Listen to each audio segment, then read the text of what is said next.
Welcome, dear students, JRPS Junior College, Naranggaon, online lecture series, subject Agriculture Science and Technology, Standard 12.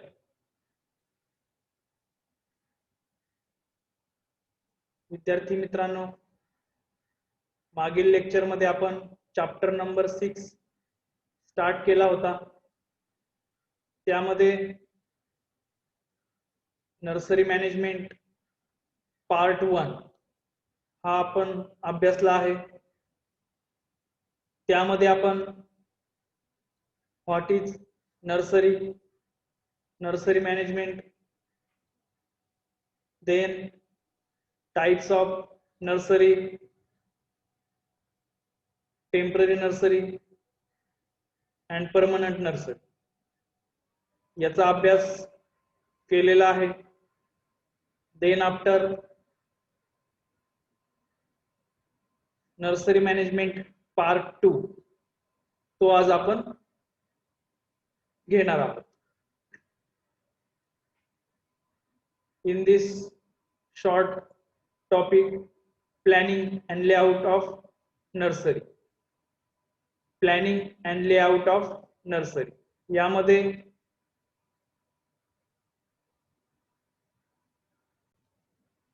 In this topic planning and layout of nursery यामध्ये आपण नर्सरीचं management करत असताना planning कशा पद्धतीने करायचं, कुठले मुद्दे आपण विचारात घेतले पाहिजेत. देन आफ्टर लेआउट, तर लेआउट मध्ये आपण कुठली जागा कशासाठी राखीव आहे हे आपण लेआउट मध्ये पाहणार आहोत. First, selection of site. Following points are considered while selecting site for nursery. First, location. A nursery must be located in a pollution-free environment away from brick and smoke-emitting industries. तर नर्सरीचं location ठरवत असताना nursery pollution free environment मध्ये असणं आवश्यक आहे. त्याचबरोबर ज्या ठिकाणी brick and smoke emitting, brick म्हणजे काय तर वीट भट्टी ज्या ठिकाणी असते त्या ठिकाणी नर्सरी नसली पाहिजे. देन स्मोक इमिटिंग इंडस्ट्री म्हणजे ज्या ठिकाणी धूर जास्त होतो अशा पद्धतीची जी इंडस्ट्रीज आहेत तर त्या इंडस्ट्रीमध्ये इंडस्ट्रीच्या जवळपास त्या ठिकाणी नर्सरी लोकेशन नसलं पाहिजे. Then second, topography of land. The topography of land for nursery site must be even. त्याचबरोबर टोपोग्राफी म्हणजे जो उंचवटा आहे किंवा डोंगराळ भाग जो आहे तर तो त्या ठिकाणी इव्हन पाहिजे, समतोल समप्रमाणामध्ये त्या ठिकाणी त्याची उंची पाहिजे. Then soil, the soil must be loamy or sandy loam with large quantity of organic matter content. Soil pH should be 6.5 to 7.5 with good water holding capacity. तर सॉइलची जी रिक्वायरमेंट आहे तर सॉइल मस्ट बी लोमी और sandy लोम soil. गाळाची आणि वाळुकामय गाळाची जी जमीन आहे, जी सुपीक जमीन आपण म्हणतो, माती म्हणतो, ती माती या ठिकाणी त्या ठिकाणी पाहिजे. Then large quantity of organic matter. Organic matter म्हणजे काय, जे सेंद्रिय घटक जे आहेत तर ते त्या जमिनीमध्ये जास्त प्रमाणात पाहिजे. Then pH 6.5 to 7.5 normal pH range आहे ही नॉर्मल पीएच ची. And good water holding capacity, त्याचबरोबर पाणी धरून ठेवण्याची क्षमता सुद्धा त्या जमिनीची जास्त पाहिजे. Then water, nursery must be located near water source. Water should be available throughout the year. Water should not salt. Water requirement जी आहे तर ती located near water source. आता नर्सरी जी आहे तर ती वॉटर सोर्सच्या जवळपास पाहिजे, ज्या ठिकाणी पाण्याची उपलब्धता आहे अशा ठिकाणीच त्या ठिकाणी ती नर्सरी आपण करणं गरजेचं आहे. Then water should be available throughout the year, पूर्ण वर्षभर पाणी त्या ठिकाणी अवेलेबल पाहिजे. Then water should not salt, water त्या ठिकाणी साल्टी नसलं पाहिजे, म्हणजे त्या ठिकाणी साल्टचं जे प्रमाण आहे पाण्यामधलं ते त्या ठिकाणी नॉर्मल पाहिजे. जास्त जर त्या ठिकाणी क्षार किंवा साल्ट झाले तर त्या ठिकाणी ते वॉटर कुठल्याही क्रॉपसाठी सुटेबल नसतं. Then drainage, nursery must have adequate drainage channel to avoid water loss. त्याचबरोबर नर्सरी जे आपण करणार आहे प्लॅन, तर त्या ठिकाणी ॲडिक्वेट ड्रेनेज चॅनल्स त्या ठिकाणी तयार करणं आवश्यक आहे. कारण ड्रेनेज चॅनल आपण तयार केले तर पाणी त्या भागामध्ये साठून राहणार नाही, ड्रेनेजच्या मार्फत ते त्या ठिकाणी जमिनीच्या बाहेर काढलं जाईल आणि त्यामुळे वॉटर लॉगिंग जी कंडिशन आहे, पाणी साचून जे राहतं तर ते त्या ठिकाणी राहणार नाही. Then transportation, the nursery should be connected by road for better transportation. त्याचबरोबर ट्रान्सपोर्टेशनची या ठिकाणी जी गरज आहे तर ती त्या ठिकाणी nursery should be connected by roads for better transportation. चांगलं ट्रान्सपोर्टेशन होण्यासाठी नर्सरी पूर्णपणे रस्त्याला आपण कनेक्ट करणं आवश्यक आहे. Then labourers, nursery work is labour intensive, the nursery site must have enough labours. आता नर्सरीमध्ये आपण पाहतो आपल्या भागामध्ये बऱ्याचशा नर्सऱ्या या ठिकाणी आहेत, त्यामुळं नर्सरी मध्ये आपल्याला लेबर्स वगैरे जास्त प्रमाणात लागतात. दररोज त्या ठिकाणी वेगवेगळी कामं लेबरच्या मार्फत केली जातात. त्यामुळं ज्या ठिकाणी आपली नर्सरी आहे त्या ठिकाणी आपल्याला लेबरचा पुरवठा आवश्यकतेनुसार झाला पाहिजे. अशा ठिकाणीच आपण नर्सरी त्या ठिकाणी टाकू शकतो. Then protection, the nursery area must be protected by fencing to prevent damage by animals. त्याचबरोबर नर्सरी एरिया जो आहे तर तो फेन्सिंग करून आपण प्रोटेक्ट केला पाहिजे, जेणेकरून कुठलेही बाहेरचे जे ॲनिमल्स आहेत ते आतमध्ये येऊन डॅमेज करणार नाहीत. Then market, the nursery must be located near the city, various type of inputs required in the nursery must be available. त्याचबरोबर नर्सरी एरिया जो आहे आपला तो सिटीच्या जवळ पाहिजे, जेणेकरून आपल्याला जे इनपुट्स लागणार आहेत, म्हणजे आपल्याला खतं लागतात paste and disease कंट्रोलसाठी, insecticides, pesticides, ते आपल्याला नर्सरीमध्ये वापरावे लागतात. मग ते आणण्यासाठी मार्केट त्या ठिकाणी जवळ पाहिजे. In this way we are studied site selection, 9 points in this short topic: location, topography of land, soil, water, drainage, transportation, labor, protection and market.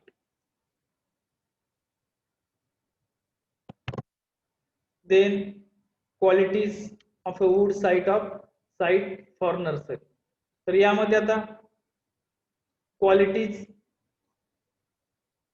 Of a good site for nursery, तर नर्सरीमध्ये काय qualities पाहिजे किंवा जी site आपण निवडणार आहे त्या site मध्ये काय क्वालिटी पाहिजे, तर ते आपण जे मुद्दे आहेत ते त्या ठिकाणी फक्त पाहणार आहे. फर्स्ट, नियरनेस टू रोड, रस्त्यापासून ती साइट जवळ पाहिजे. नियर हॅबिटॅट, हॅबिटॅट म्हणजे आदिवास, ज्या ठिकाणी लोकवस्ती आहे अशा ठिकाणी ती जवळ नर्सरी करणं आवश्यक आहे. देन सुटेबल क्लायमेट, ज्या एरियामध्ये आपण नर्सरी करणार आहे तिथलं क्लायमेट नर्सरीमधील रोपांसाठी सुटेबल पाहिजे. देन लेवलिंग ऑफ लँड, त्या ठिकाणची जमीन चांगल्या पद्धतीने लेवल केलेली पाहिजे. Neither shady nor exposed area, त्याचबरोबर शेडी नसली पाहिजे. शेडी म्हणजे काय की ज्या ठिकाणी झाडांच्या सावल्या किंवा डोंगराच्या कडेला वगैरे असते, मग त्या ठिकाणी सावली वगैरे पडते, मग अशा ठिकाणी नर्सरी मध्ये रोप चांगल्या पद्धतीने येणार नाहीत. देन सफिशियंट सनलाइट, त्या ठिकाणी योग्य सूर्यप्रकाश त्या ठिकाणी पडला पाहिजे, सफिशियंट सनलाइट त्या ठिकाणी आली पाहिजे.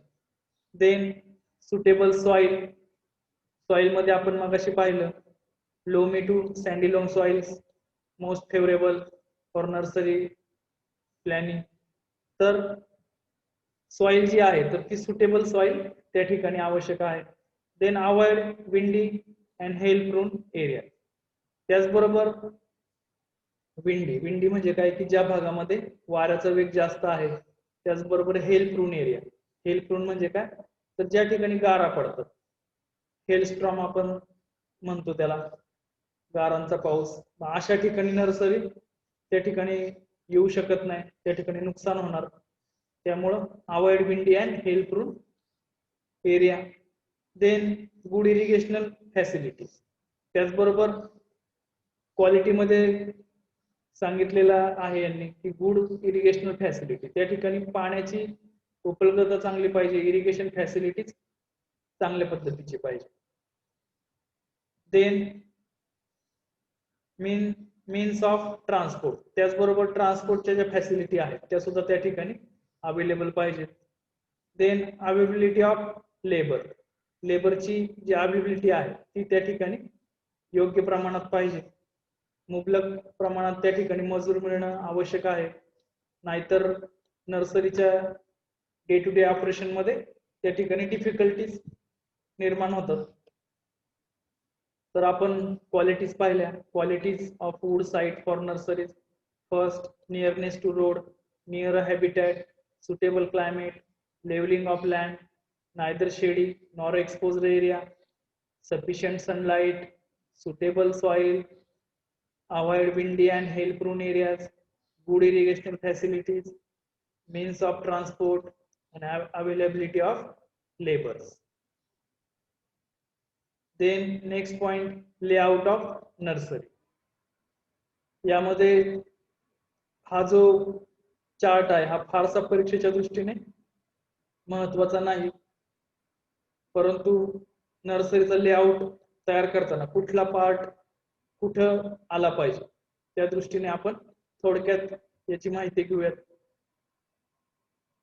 In this picture shows that 24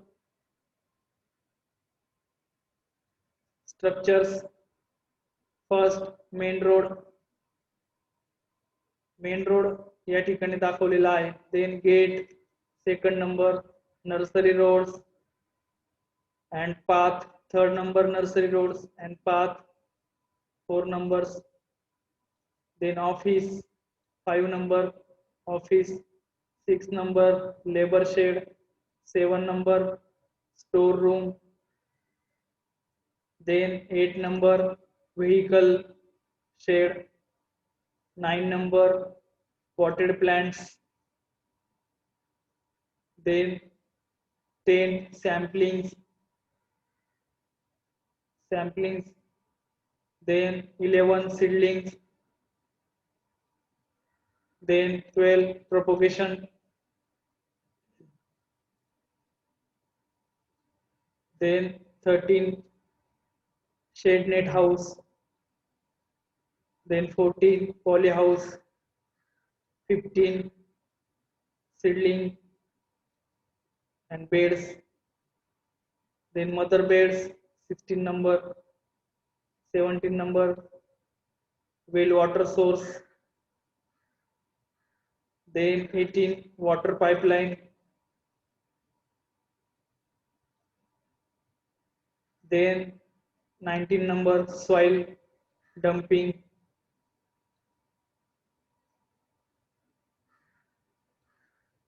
number this side, then 20 compost area, 21 mother plants, 22 fencing, then 23 plant library this side, 24 generator, this side. तर अशा पद्धतीने आपण या ठिकाणी 24 जे मुद्दे आहेत जे वेगवेगळ्या लोकेशनला या ठिकाणी दाखवलेला आहे त्या पद्धतीने नर्सरीचा जो लेआउट आहे तो तयार केला जातो. Then major steps in nursery layout. Next point is major steps in nursery layout. First, mother block. त्याला आपण मातृवृक्ष जागा असं म्हणतो. The planting stock that maintain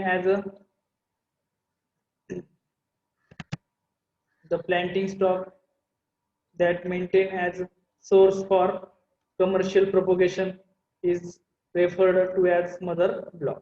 ज्या ठिकाणी आपण कमर्शियल प्रोपोगेशन करतो त्या ठिकाणी आपल्याला मदर ब्लॉक डेव्हलप करावा लागतो. मदर प्लांट्स म्हणजे मातृवृक्ष, त्याचे फांद्या वगैरे वापरून आपण त्या ठिकाणी प्रोपोगेशन साठी ते वापरत असतो. Then mother plants are very important constituent of a nursery. नर्सरीमध्ये मदर प्लांट्स खूप महत्वाचा त्या ठिकाणी भाग आहे. There should be proper record and certification of planting stock. त्यानंतर त्याचं जे प्रॉपर रेकॉर्ड अँड सर्टिफिकेशन प्लॅनचं आपल्याला ठेवावं लागतं. As far as possible, mother block should be in the close proximity of the nursery site. त्याचबरोबर नर्सरी साइट मध्ये त्या ठिकाणी क्लोज प्रॉक्सिमिटी त्याची असते आणि ज्या ठिकाणी जवळ आपल्याला उपलब्ध होईल त्या ठिकाणी त्याची रचना केलेली असते. The sign should be taken only from mother plants. Therefore, preservation of pathogen, tree planting stock, proper isolation, sanitation are very important. त्याचबरोबर जे मदर प्लांट्स आहेत त्या मदर प्लांट्स मधून आपण सायन त्या ठिकाणी घेतो आणि जे सायन्स आहे तर ते डिसीज फ्री त्या ठिकाणी असले पाहिजेत. Preservation of pathogen free planting stock, proper isolation. त्यानंतर प्रॉपर आयसोलेशन मध्ये त्या ठिकाणी आपण ते ठेवले पाहिजे. सॅनिटेशन त्याचं योग्य रीतीने करणं आवश्यक आहे. Then following are the example for mother plants. Mother प्लांटचे काही उदाहरणं या ठिकाणी दिलेली आहे. फर्स्ट मँगो, त्या व्हरायटीज दिलेल्या आहेत. Mango, Alfonso, Kesar and Ratna, sapota, Kalipatti and cricket ball ह्या व्हरायटी आहेत. Then guava, Sardar, L49, ber, Umran and Mehroo. बेर वरती प्रश्न विचारला जातो बऱ्याच वेळा रिकाम्या जागेत वगैरे. Write down mother plants of ber. तर त्या व्हरायटीची 2 नावे तुम्हाला लिहिता आली पाहिजेत, Umran and Mehroo. Then grape, Sonaka, Thompson seedless, aonla, Banarasi and Krishna, pomegranate, Ganesh and Bhagwa. तर अशा पद्धतीनं हे मदर प्लांट्स या ठिकाणी दिलेले आहेत. Then seed bed. Seed bed should be near to water source and office. Seed bed जे आहे तर ते साधारणतः ऑफिस आणि वॉटर सोर्सच्या त्या ठिकाणी जवळ असले पाहिजे. The bed should be raised enough to avoid water stagnation due to rain. त्यानंतर बेड अशा पद्धतीने बनवायचे आहे की जेणेकरून तिथं पाणी साठून राहणार नाही. थोडेसे उंच त्या ठिकाणी करणं आवश्यक आहे. बेडचे त्या ठिकाणी वेगवेगळे प्रकार आहेत, त्या प्रकारानुसार आपण नर्सरीमध्ये ते करत असतो. Seed bed should be located in an open space place for better germination of seeds and to avoid infection of damping of disease. त्याचबरोबर बेड जे आहे तर ते ओपन स्पेसला आपण तयार करतो त्यानंतर जेणेकरून त्याचं जर्मिनेशन चांगल्या पद्धतीने व्हावं आणि त्या ठिकाणी आपण डॅम्पिंग ऑफ जो डिसीज आहे तो त्या ठिकाणी इन्फेक्शन होणार नाही याची त्या ठिकाणी आपण काळजी घेत असतो. Then nursery beds can be prepared in 3 different ways as sunken beds, level beds and raised beds. तर त्या ठिकाणी आता सनकेन बेड कशा पद्धतीने केले जातात तर नर्सरीमध्ये गेल्यावरती काही ठिकाणी असे खड्डे थोडेसे घेतलेले असतात आणि खड्ड्या टाईप आयताकृती त्या ठिकाणी स्ट्रक्चर केलेलं असतं आणि त्यामध्ये प्लांट्स ग्रो केलेले असतात. ते थोडेसे खोलगट असतात, त्याला आपण सनकेन बेड्स असं म्हणतो. देन लेवल बेड्स पूर्णपणे जमिनीच्या लेवलला ते घेतलेले असतात. आणि रेज्ड बेड्स ते थोडेसे जमिनीपासून उंच केलेले असतात, त्याला आपण रेज्ड बेड असे म्हणतो. Seed beds can be accommodated in a comparatively smaller area. आणि सीड बेड साठी आपण एक छोटासा एरिया त्या ठिकाणी ठेवलेला असतो. That they can be kept under proper vigilance and excess watering. आणि त्या ठिकाणी आपण त्याचं proper vigilance and excess watering त्या ठिकाणी करू शकतो किंवा तिथनं त्याचा पाण्याचा निचरा योग्य प्रमाणात होऊ शकतो. Then pot yard. Pot yard म्हणजे काय, तर ज्या ठिकाणी आपण कुंड्या ठेवतो, कुंड्या ठेवण्यासाठी एक वेगळी रचना त्या नर्सरीमध्ये केलेली असते. The pot yard is generally used for tender plants and which requires shade. Pot yard is generally used for tender plants which requires shade. Tender plants म्हणजे जे ती झाडं अजून कवळी आहेत, त्याचबरोबर जास्त उन्हाची तीव्रता अशा झाडांना सहन होत नाही, अशी झाडं आपण त्या ठिकाणी पॉट मध्ये लावतो आणि ती शेड मध्ये ठेवतो. Therefore pot yards should be in shade and near to water source for frequent watering. आणि जे पॉट यार्ड आहे ते आपण शेड मध्ये त्या ठिकाणी ठेवतो आणि नियर टू वॉटर सोर्स, ज्या ठिकाणी पाण्याची आवश्यकता किंवा पाण्याची उपलब्धता त्या ठिकाणी आहे. कारण पॉट यार्ड मध्ये फ्रिक्वेंटली म्हणजे सारखं त्याला इरिगेशन रोजचे रोज द्यावं लागतं, त्यामुळे पॉट यार्ड शेड मध्ये करतात आणि near to water source. Then packing yard and working shed. The packing yard is used for packing the plants before sale. Packing yard मध्ये आपण काय करतो, तर जी झाडं सेल झालेली आहेत किंवा सेल केलेली आहेत अशी झाडं त्या ठिकाणी आणून तिथं आपण त्याचं पॅकिंग करतो विक्री करण्याच्या अगोदर. The yard can be combined with working shed in which workers sort out and pack the plants with ease. तर पॅकिंग यार्ड जे आहे तर ते साधारणतः कंबाईन विथ वर्किंग शेड मध्येच ते कंबाईन केलेलं असतं. In which worker sort out and pack the plant with easy. आणि त्याचबरोबर वर्कर जे आहेत तर ते प्लांटचं सॉर्ट आउट करू शकतील आणि जे खराब प्लांट्स आहेत ते रिमूव्ह केले जातील, चांगले प्लांटचं पॅकिंग त्या ठिकाणी केलं जाईल. अशा पद्धतीनं या ठिकाणी packing yard and working shed आपण पाहिलं. Then compost pit. Nursery compost pit of permissible site should be located at any corner of nursery. Compost pit जे आहे म्हणजे खतांचा ढीग कुठे ठेवायचा आहे, तर खत जी आहेत शेणखत वगैरे तर ते permissible site should be located at any corner of nursery. नर्सरीच्या कुठल्याही कॉर्नर वरती ते त्या ठिकाणी आपण करू शकतो. Then irrigation. The main line of irrigation system is taken the form of source to seed bed and are generally located along the road between nursery blocks. The main line of irrigation system is taken the from source. Source म्हणजे काय, तर विहीर असेल, borewell असेल, तो आहे source. त्या source पासून मेन लाईन आपण घेतो आणि ती आपल्या सीड बेड पर्यंत आणतो. and are generally located along the road between nursery blocks. आणि जी लाईन आहे ती आपण नर्सरीच्या कडेनं आणि जे ब्लॉक्स आहेत छोटे छोटे बेड्स आहेत त्या बेडच्या कडेनं आपण त्या ठिकाणी करत असतो. Then roads and drainage. Roads and channels at end of the bed should be 5 to 6 feet wide is kept. तर रोड आणि जे चॅनल्स आहेत जे ड्रेनेज चॅनल तर ते 5 ते 6 फूट त्या ठिकाणी बाजूला पाहिजेत बेड पासून.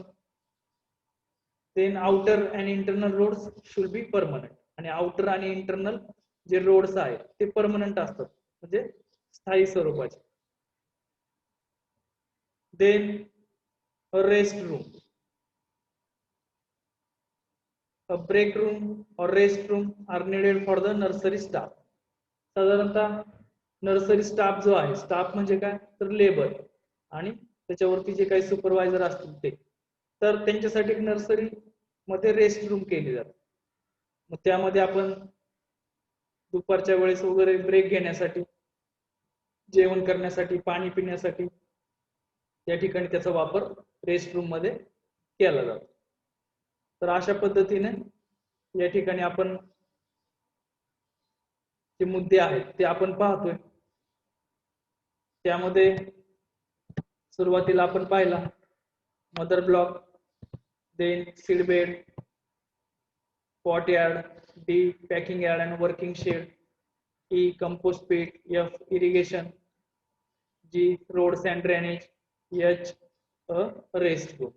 Then next store room, fertilizer, chemical, pesticides etc are kept in storehouse. Store रूमचा जो वापर आहे तो वापर आपण फर्टिलायझर्स, केमिकल्स, पेस्टिसाइड्स ठेवण्यासाठी करतो. Then administration office, lab and working space. They should be located on the windward sides of field and parallel to seed bed. आता administration office and lab and working जो space आहे तर तो windward side म्हणजे काय तर वारा ज्या दिशेला चालला आहे त्या दिशेकडं त्याचं त्या ठिकाणी अरेंजमेंट केलेली पाहिजे. आणि पॅरलल टू सीड बेड ज्या ठिकाणी आपण केलेले आहे त्याच्या बरोबरीनेच याचं कन्स्ट्रक्शन करणं आवश्यक आहे. Working place should be clean, well ventilated along with good sunlight. त्यानंतर वर्किंग प्लेस जे आहे तर तो क्लीन पाहिजे, स्वच्छ पाहिजे, स्वच्छता त्याची रोजच्या रोज केलेली पाहिजे. व्हेंटिलेटेड म्हणजे वारा खेळता पाहिजे, हवा जी आहे तर ती त्या हाऊस मध्ये खेळती पाहिजे, ऑफिस मध्ये. Then fencing, nurseries should be fenced to prevent damage from cattle, dog, sheep or people. तर ती पूर्ण जी नर्सरी आहे ती आपली फेन्सिंग केलेली पाहिजे. फेन्सिंगचे वेगवेगळे टाइप्स आपण पाहिले, त्यामध्ये bamboo fencing, wire fencing, barbed wire fencing, electric fencing असे वेगवेगळे प्रकार आहेत. तर त्या पद्धतीने आपण फेन्सिंग करून घ्यायचं आहे नर्सरीमध्ये. आणि त्याचा जो यूज आहे तर तो prevent damage from cattle, dog, sheep or people. कुणी त्या ठिकाणी आपलं नुकसान करू नये म्हणून आपण फेन्सिंग करणं त्या ठिकाणी आवश्यक असतं. तर अशा पद्धतीने आज आपण आपलं लेक्चर या ठिकाणी पूर्ण केलेलं आहे. यामध्ये आज आपण वेगवेगळे पार्ट शिकलो. त्यामध्ये first layout, structure of layout त्या ठिकाणी आपण पाहिलं. देन जे पॉइंट्स कन्सिडर करायचे आहेत लेआउट करताना त्याचं आपण एक डायग्राम, फ्लो चार्ट्स पाहिलेला आहे. देन डिफरंट लोकेशन स्टेप्स ज्या आहेत, major steps in nursery layouts त्या आपण पाहिल्या. Mother block, seed bed, pot yard, packing yard, working shed, compost pit, irrigation, roads and drainage, rest room, store room, administration office, lab and working space, then fencing. तर ह्या सगळ्या ज्या गोष्टी आपण शिकलो त्या तुम्ही चांगल्या पद्धतीने लक्षात ठेवा, जेणेकरून परीक्षेत अडचण येणार नाही. तर आजचं आपलं लेक्चर या ठिकाणी संपलेलं आहे. धन्यवाद.